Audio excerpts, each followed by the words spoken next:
Good day, everyone. Welcome to my podcast, Money, Money, Money. What is it? I am Andre Darling Gonzalez, a BSBA entrepreneurial management student of Far Eastern University in Makati. So, we are going to specifically talk about money, about psychology of money because a lot of um, the audiences wanted to know what is it about, and they wanted to know what is money on our personal perspective and how can money affect our lives, decisions, and behavior. So I have provided actually here some information as I researched the questions that the um, audiences have provided to me for me to answer, so that I can provide a factual information, not just a personal opinion, and use this factual information to implement to ourselves and use this as a motivation to change our um, financial behavior so that it can make ourselves be better at managing our money. So, what is psychology of money? Well, the psychology of money is not just about having intelligence, about being successful with money. How can we be successful with money if we don't know how our behavior works, perspective, approach, and emotions that we tend to show when it comes when dealing with money? So we can begin with what psychology of money is all about. Will this talk actually help us understand more about money and our behavior, and will we somehow relate to it? So the first question that was given to me was, what is money? A literal definition of what is money and how can it control you. According to Investopedia, it is a medium of exchange for payment of people's wants and needs. Basically, it is a need that all of the people must attain. It can lessen financial problems, that is actually right, and it is a way to attain other stimulus which will make us constantly happy and secure. What I mean by stimulus is that the things that makes us constantly um, pleasured, such as dessert. We don't really need dessert, but we want it, we love it as it gives us pleasure. Or a collection of watch. If you like watches, if you like collecting it, of course it provides you the pleasure that you like. So, of course, how can we get the things that gives us that stimulus or that pleasure? Of course, money. We need to attain money first for us to buy that. So, that is why money can control behavior and alternate people's view on how the world works. Gregoire has actually justified my thought in his article that even if you understand how money works, it is not really enough just to follow your knowledge in money when you do not know how to regulate your emotions. Of course, emotions, if our emotions can outsource our logic, it, well, there's going to be a problem about it, because sometimes if we don't think and if we let our emotions drive us, it can make us impulsive decisions which we really don't like to happen. It could be a big issue if you only follow what you know but never address the root cause of your personal problem. And there is a high possibility that you will go back to your bad financial habits or it may worsen.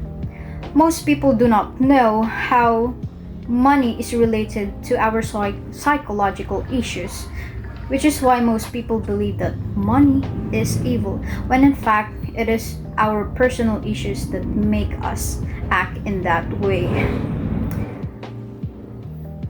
So, the second question is, why is it so important to understand your emotions when making financial decisions?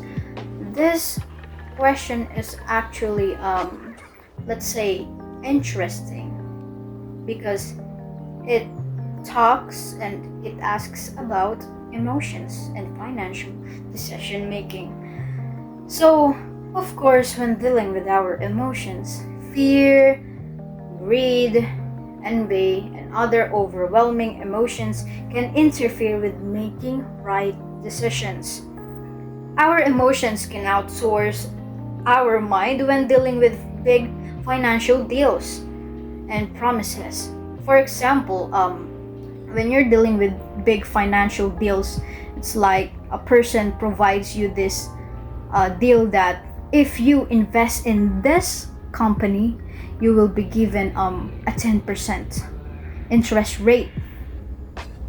And when you have that, and of course, you knew about the 10% interest rate, you will have a huge money, like it like if you invest in that company, you will have a 10% of money of the company. But in reality, if we just decide with our emotions and we didn't really dig into the information on why it is a 10% interest rate, it can really make a lot of financial problems that we aren't really what do you call this what we aren't really not know about. It can be a scam or whatever it is. So we have to think and we have to use our logic, not just our emotions. So of course, when dealing with our emotions and there are big financial deals and promises, it can lead to impulsive decisions, then losing more money and working more for the sake of obtaining money to satisfy your wants and needs. It can become an exhausting cycle for you as a person and as an employee in this society. You will find yourself wondering if you have become one of the people that has fallen into the rat race or the cycle of poverty. As Robert Kiyosaki says in his famous book called Rich Dad, Poor Dad. So, this book is actually an interesting book as it provides you a lot of information about money, and I will assure you that this is very informative for you to understand what is money and how are you going to manage your money. So let us proceed to the other question. Before that, I want to provide an additional information about the second question. So Wang mentioned in his article that when a person does not know how to regulate or they rely on their emotions too much when dealing with personal tasks, their financial status will likely be negatively affected as to how a person uses their logic and emotions in solving their problems, and specifically in financial problems.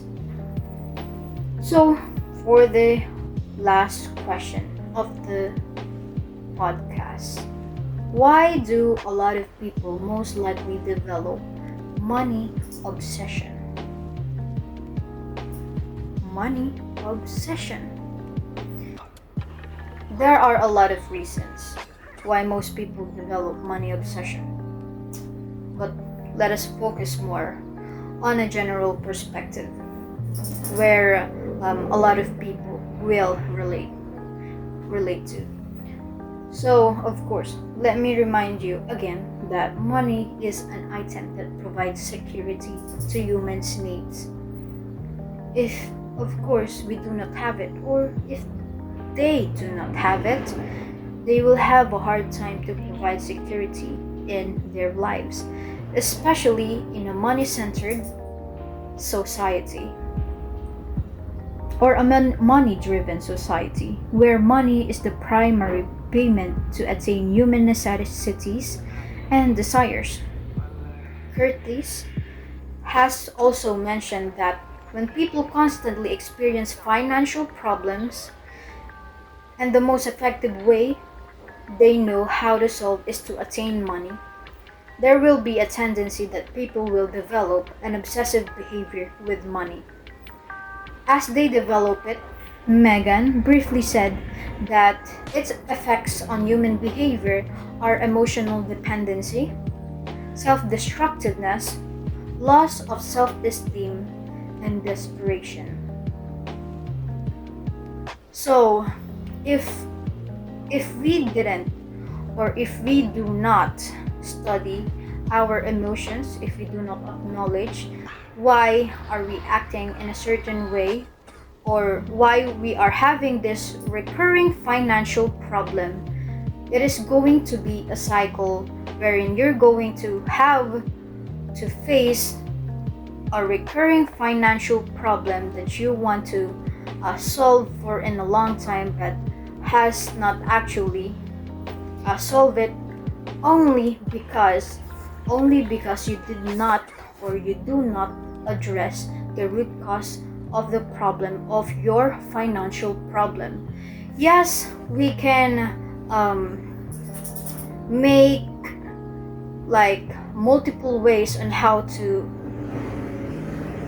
understand how money works, but if we do not address our problem or personal problems, then it will cause a lot of issues.